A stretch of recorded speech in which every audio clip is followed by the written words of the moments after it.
অতি সহজে বিএসএফে ভর্তির জন্য কী প্রয়োজন, কী পদ্ধতিতে নিয়োগ হয়, দৈহিক মাপজোক থেকে শারীরিক পরীক্ষায় কী প্রয়োজন, এ সমস্ত বিষয়ে যুবক যুবতীদের মধ্যে প্রাথমিক ধারণা তৈরি করতে এবার উদ্যোগ নিল খোদ বিএসএফ কর্তারা। মূলত ভারত বাংলাদেশ সীমান্তবর্তী গ্রামগুলির যুবক যুবতীদের মধ্যে আগ্রহ বাড়াতে এমন উদ্যোগ ভারতীয় সীমান্তরক্ষী বাহিনীর। সীমান্তবর্তী গ্রামগুলির যুবক যুবতীদের নিয়ে বিশেষ প্রাথমিক পর্যায়ের প্রশিক্ষণ দিচ্ছেন বিএসএফ কর্তারা। আগ্রহী যুবক যুবতীরা অতি সহজে কীভাবে বিএসএফের নিয়োগ প্রক্রিয়া সম্পূর্ণ করবেন সেই সমস্ত বিষয়গুলিতে বিশেষ জোর দিচ্ছেন কর্তারা। जो गल्ला मार्केट होता है इसके आसपास के जो गांव के लड़के हैं जिन्होंने 10+2 कर लिया है उनको सबको इकट्ठा करके मैंने इनको बताया है कि ये जो हम यहाँ पर ऑर्गेनाइज कर रहे हैं ये है प्री रिक्रूटमेंट रैली। इसके थ्रू हम बताएंगे इन सभी को कि 10+2 के बाद में बीएसएफ में भर्ती होने के लिए इनको फिजिकल में क्या क्या करना पड़ेगा और इनको जो एग्ज़ाम होता है उसमें क्या क्या आएगा। इसके अलावा बीएसएफ इनको क्या क्या फैसिलिटी देती है उन सबके बारे में हम आसपास के पूरे इलाके को जागृत कर रहे हैं ताकि ये मैक्सिमम लोग भर्ती आकर के बीएसएफ में भर्ती हो सकें।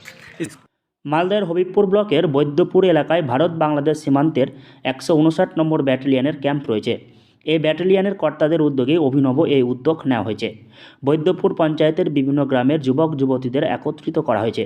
সেখানে নিয়মিত বিএসএফ কর্তারা গিয়ে প্রাথমিক পর্যায়ের প্রশিক্ষণগুলি দিচ্ছেন। কিভাবে নিয়োগ প্রক্রিয়াগুলি তারা সম্পূর্ণ করতে পারবেন সেগুলি মূলত শেখানো হচ্ছে। নিয়মিত শরীরচর্চার কৌশল, পরীক্ষার প্রস্তুতি নিয়েও ধারণা দিচ্ছেন কর্তারা। পাশাপাশি সীমান্তবর্তী এলাকার যুবক যুবতীদের মধ্যে যেন বিএসএফে ভর্তির আগ্রহ বাড়ে, এলাকার ছাত্রছাত্রীদের নিয়ে তাই একটি র্যালি করা হয়।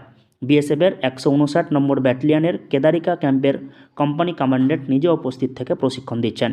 बॉर्डर बेल्ट में जितने भी लोग हैं आसपास के गाँव के उन सबको जागृत करना लड़कों को कि भाई अभी ये भर्ती होने वाली है, आप इसके लिए फिजिकल और रिटर्न की तैयारी करें। ट्रेनिंग अभी हम बीएसएफ की तरफ इसके लिए पर्सनल ट्रेनिंग हम नहीं दे रहे हैं। यदि कुछ छात्र चाहें हमसे ट्रेनिंग लेने के लिए तो हम उनको ट्रेनिंग प्रोवाइड कराएंगे। अच्छा, कौन सी जगह में हुआ, कौन सी कैंप? ये विलेज आरागाछी केदारीपाड़ा कैंप। অনেক সময় দেখা যায় যোগ্যতা উচ্চতা সমস্ত কিছু থাকার পরেও পিছিয়ে পড়া সীমান্তবর্তী এলাকার যুবক যুবতীরা গাইডের অভাবে চাকরি পায় না। তাই বিএসএফের পক্ষ থেকেই এমন উদ্যোগ নেওয়া হয়েছে। প্রত্যন্ত সীমান্তবর্তী গ্রামের যুবক যুবতীরাও যাতে সঠিকভাবে নিয়োগের পরীক্ষাগুলিতে পাস করতে পারে, সময়ের মধ্যে দৌড় ও অন্যান্য শারীরিক কসরত করে উঠতে পারে, সেই সমস্ত বিষয়গুলি নিয়েই এই বিশেষ প্রশিক্ষণ। বিএসএফদের কাছ থেকে নিয়োগের প্রাথমিক পর্যায়ের প্রশিক্ষণ মেলায় অনেকটাই উপকৃত হচ্ছেন সীমান্তবর্তী গ্রামের যুবক যুবতীরা। এমন উদ্যোগের ফলে অনেকের মধ্যে বিএসএফ ছাড়াও অন্যান্য ভারতীয় বাহিনীগুলিতে যোগদানের আগ্রহ বাড়ছে। মালদহ থেকে হরষিত সিংহ, লোকাল 18 বাংলা।